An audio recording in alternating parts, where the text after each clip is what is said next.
আজকে আমার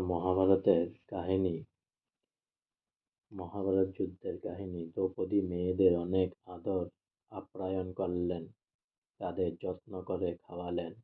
যুধিষ্ঠির দুর্যোধনকে নানা ধর্মকথা শুনিয়ে অনেক সৎ উপদেশ দিলেন। তাতে দুর্যোধনের মনের অনেকখানি পরিবর্তন হলো। তিনি সকলে নিয়ে ফিরে গেলেন হস্তিনায়। কথা আছে, সৎসঙ্গে স্বর্গবাস, অসৎসঙ্গে সর্বনাশ। তিনি আবার অসৎসঙ্গে এসে মিলিত হলেন। শকুনি, কর্ণ, দুঃশাসন এদের কুপরামর্শ পাণ্ডবদের প্রতি দুর্যোধনের মন আবার বিরূপ হয়ে উঠল। তিনি আবার তাদের ক্ষতি সাধনে, তাদের আরো কষ্ট দিতে সক্রিয় হয়ে উঠলেন। এবার তারা পরামর্শ করে স্থির করলেন, কাম্যক বন থেকে দ্রৌপদীকে হরণ করে এনে পাণ্ডবদের জব্দ করবেন। দুর্যোধন এই কাজের ভার দিলেন জয়দ্রথকে। জয়দ্রথ দ্রৌপদী হরণ করতে গিয়ে ভীমসেনের হাতে বিশেষভাবে লজ্জিত হয়ে ফিরে এলেন। এই পরাজয় জয়দ্রথকে উন্মাদ করে তুলল। পাণ্ডবদের প্রতি প্রতিহিংসা চরিতার্থ করার জন্য তিনি মরিয়া হয়ে উঠলেন। কিন্তু তিনি বুঝলেন, দেবতার অনুগ্রহ ব্যতীত পাণ্ডবদের পরাভূত করা তার সাধ্য নয়। এই ভেবে তিনি হিমালয় পর্বতে গিয়ে মহাদেবের তপস্যা শুরু করলেন। তখন মহাদেব তাকে দেখা দিয়ে বর প্রার্থনা করতে বললেন।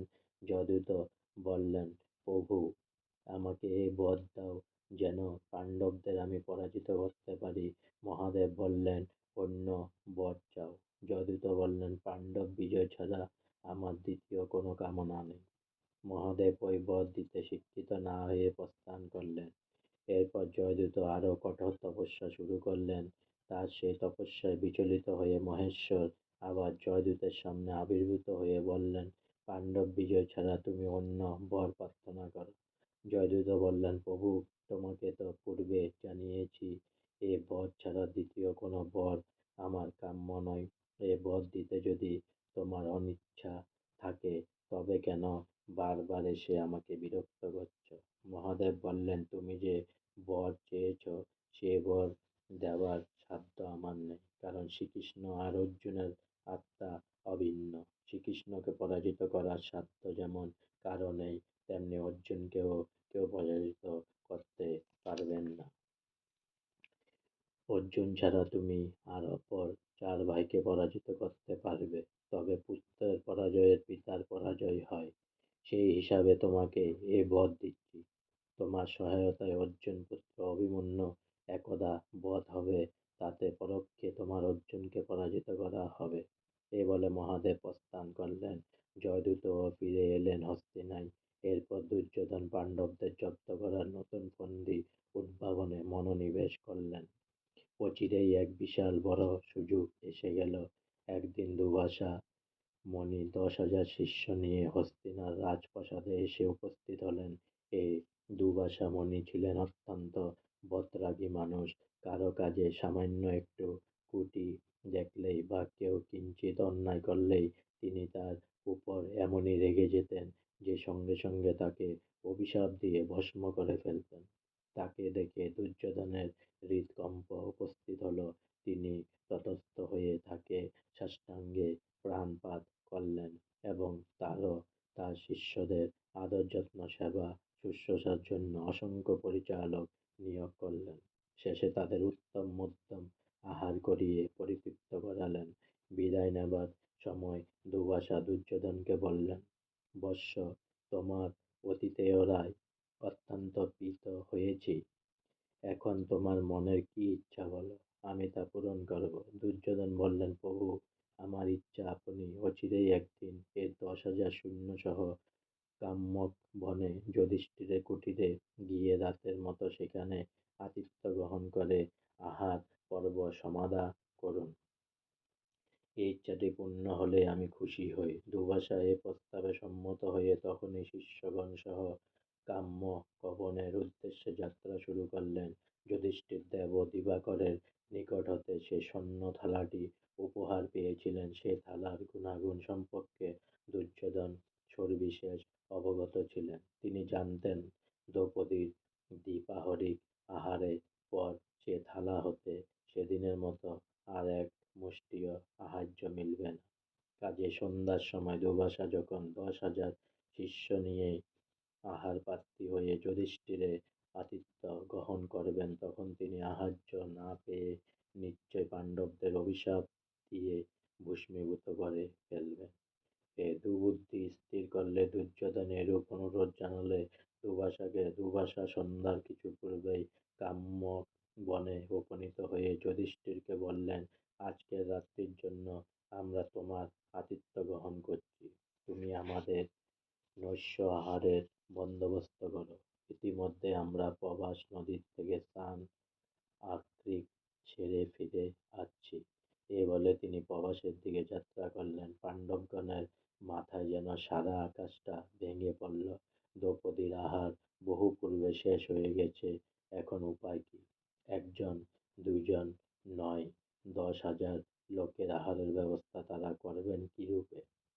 আর দুর্বাসা যদি আহার্য না পান, তাহলে তাদের ভাগ্যে যে কি আছে তা বলা মুশকিল। দ্রৌপদী অত হতাশ হলেন না। তার মনে পড়ে গেল অগতির গতি বিপদ তারণ লজ্জাহারী সখা শ্রীকৃষ্ণের কথা। তিনি তখন কায় মনোবাক্যে কৃষ্ণকে স্মরণ করে মনে মনে বলতে লাগলেন, হে সখা, একদিন তুমি বস্ত্র জুগিয়ে আমাকে নিদারুণ লজ্জার হাত থেকে রক্ষা করেছিলে। আজও আমরা মহালজ্জাকর বিপদের মধ্যে উপস্থিত হয়েছি। এ বিপদে তুমি ছাড়া আমাদের রক্ষা করবার আর কেউ নেই। হে সখা, তুমি আমাদের এ অভিশাপ থেকে বাঁচাও। দ্রৌপদীর প্রার্থনা শেষ হতে না হতে শ্রীকৃষ্ণ দ্বারকার থেকে কাম্যক বনে পাণ্ডবদের পণ্য কুটিরে উপনীত হলেন। পাণ্ডবগণ তাকে দেখে স্বস্তির নিঃশ্বাস ফেললেন।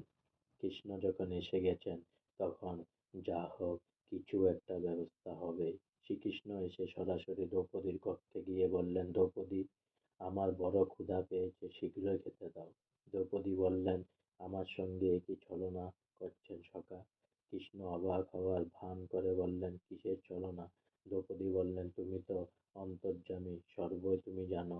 আমি তোমাকে দুর্বাসা মুনির আহার্যের ব্যবস্থা করবার জন্য স্মরণ করেছি, আর তুমি এসে কিনা আমার কাছে খাবার চাইছ? ঘরে আমার এক কণা খাদ্যও নেই।